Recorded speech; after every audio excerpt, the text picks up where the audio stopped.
et de m'adresser à vous avec Black Tea, qui est mon dernier film après Timbuktu, pour ceux qui connaissent un peu ma filmographie. Et quelques années se sont écoulées avant que je fasse ce film. C'était un film important pour moi, et comme tout film que nous faisons est important, mais particulièrement Black Tea, parce que ça me sortait du continent pour, encore une fois, évoquer l'Afrique d'une autre façon. L'Afrique est un continent qui nous est tout cher, et il n'est pas à nous seuls en tant qu'Africains. L'Afrique se dépasse elle-même. Et donc, il était important pour moi de montrer qu'au-delà de difficultés qui peuvent se passer ça et là, au-delà des conflits qu'on peut aussi souvent citer, qui sont parfois meurtriers pour ce continent, et qui parfois se passent dans une forme d'indifférence. La guerre au Soudan est une tragédie africaine. Au-delà de ça, c'est un continent qui arrive à se tenir debout. Au-delà de tous les drames que nous voyons quasi quotidiennement et dans la Méditerranée, mais c'est un continent, malgré tout, qui est debout et qui se bat au quotidien. Cette bataille au quotidien, et elle est tenue par les jeunes filles et les jeunes garçons, elle est tenue par la jeunesse. Et donc moi, je suis fier de ça, et c'est pourquoi j'ai essayé de montrer dans Black Tea un continent qui veut une sorte d'égalité, de rapport les uns avec les autres. Si on prend le personnage de Aya dans ce film, il était important pour moi de parler de la femme de façon générale. Et il n'y a pas une particularité africaine, je trouve pas ça, parce que le personnage d'Aya, on le retrouve dans d'autres personnages dans ce film, que ce soit Ying, qui est divorcée, que ce soit Doué, la coiffeuse. Donc tous ces personnages féminins nous montrent combien dans nos sociétés les femmes peuvent se battre voilà, dans leur quotidien. Et que cette particularité, ce n'est pas seulement l'Afrique. J'ai choisi cette aventure parce que, pour ceux qui connaissent En attendant le bonheur, un de mes films, dans En attendant le bonheur, il y a une petite séquence où on voit un Chinois qui est voilà, en Mauritanie, voilà, qui est un vendeur de petits objets, et on voit une scène où le Chinois dîne dans un petit restaurant avec une Africaine. Voilà. Et déjà, je voulais montrer que l'Afrique est aussi et d'abord une terre d'immigration. C'est-à-dire qu'on vient dans ce continent aussi, qu'il n'y a pas que l'Afrique qui part, qui quitte son continent pour aller ailleurs, que l'Afrique est réceptive des autres. Et donc ce phénomène voilà, de la Chine, des Chinois qui s'installent, était quelque chose déjà en 2000,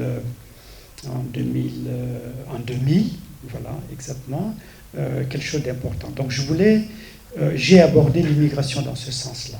Donc plus de 20 ans après, j'essaie de montrer quelque part au reste du monde que le monde n'est pas seulement Washington, Paris, Londres, etc. Voilà, le monde est vaste et que l'Afrique n'est pas seulement dans ces capitales dont on parle seulement, mais que l'Afrique est ailleurs aussi.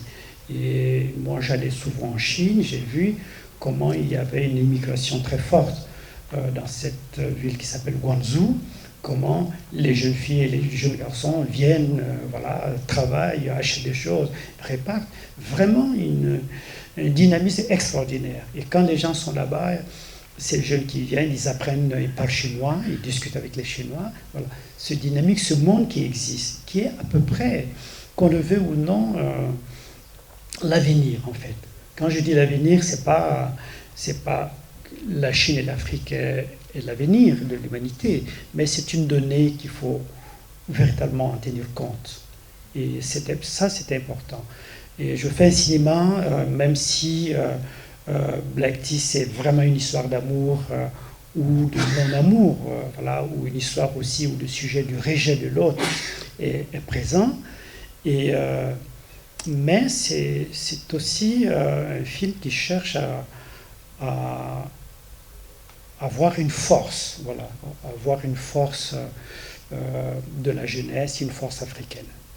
Et bien évidemment, quand on va à Guangzhou, quand on voit, et la réalité s'impose. À Guangzhou, il y a des francophones, des anglophones, voilà, on parle chinois, on parle français, on parle anglais, on parle lingala, on parle kiswahili, etc. Donc c'est ça aussi, cette dynamique et qui, à mon avis, était important pour moi parce que l'humanité, de toute façon, n'est que rencontre. Voilà, toute humanité, c'est rencontre. C'est parce que quelqu'un est parti là, un jour, a rencontré telle personne, et voilà, un enfant naît. Nous sommes tous nés d'une rencontre quelque part. Et ces rencontres peuvent avoir une dimension géographique différente, mais c'est l'humanité qui se construit comme ça. Et parfois, on en a connu, il y a des rejets avec la rencontre de l'autre. Je préfère ne pas utiliser le terme racisme et tout ça, mais je dirais le rejet de l'autre, la méconnaissance de l'autre, la peur que l'autre peut créer parce qu'on ne le connaît pas. Et là, l'artiste doit toucher ces sujets-là et le montrer s'il le peut. Le thé dans Black Tea, c'était...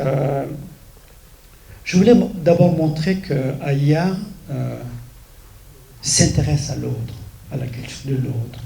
Et elle veut construire quelque chose. Et donc, elle choisit le thé. Elle lui dit d'ailleurs, je reviendrai un jour chez moi, je vais construire, je vais créer un espace de thé. Mais le thé, symboliquement aussi, en Chine, était très important. Moi, je voulais montrer qu'elle était capable d'embrasser la culture de l'autre. Voilà, que ça, c'est important.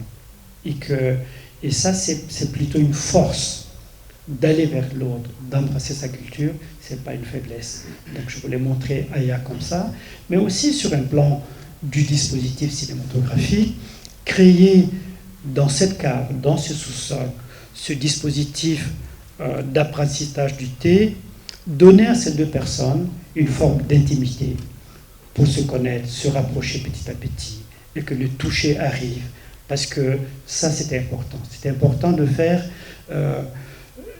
Voilà, c'est un cinéma qui ne montre pas forcément que les gens s'embrassent et que c'est ça l'amour. C'est pas ça. Il y a le respect de l'autre, il y a voilà, une quête de quelque chose avant de se lancer dans une aventure beaucoup plus complexe qui est de se marier, etc. Et donc, le thé permettait ça, permettait ce rapprochement entre deux. Et c'est là d'ailleurs, si vous vous rappelez, c'est dans un moment de toucher que Liben, le fils, arrive et voit que son père est en lien, voilà, avec une autre femme qui n'est pas sa mère, etc. Donc, ça ne le gêne pas. Et d'ailleurs, vous voyez, c'est pour ceux qui se rappellent, dans la scène peut-être c'est une question qui viendra, dans la scène presque à la fin du film, le dîner d'anniversaire, et même si c'est une situation raciste, de rejet d'un grand-père, mais c'est Liben qui a 20 ans, qui fête ses 20 ans, qui dit non à son grand-père, donc qui dit non à une génération. Ça veut dire que les générations d'aujourd'hui sont capables de changer le monde qui vient et qu'il faut faire confiance. Il dit une chose qui est très importante et qu'il va falloir que vous relayez aussi dans ce film. Il dit, quand le grand-père parle de la roue de la soie, il dit cette roue de la soie, pour moi, elle n'a pas de sens si elle ne met pas les gens ensemble. Et c'est ça la réalité. Il ne faut pas que l'Afrique soit un terrain économique pour les autres, pour prendre seulement des choses. Nous avons longtemps souffert de ça et nous cherchons à changer ça. Et donc, il faut que nous soyons capables. Et la Chine peut être une chance, elle peut être aussi une malchance. C'est à nous de nous positionner.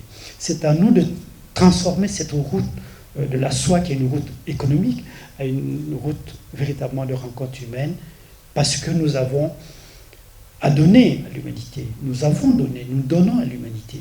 Non seulement nous sommes capables de donner, et de prendre aussi, et cette dynamique et cette vision du continent, je pense que c'est très important.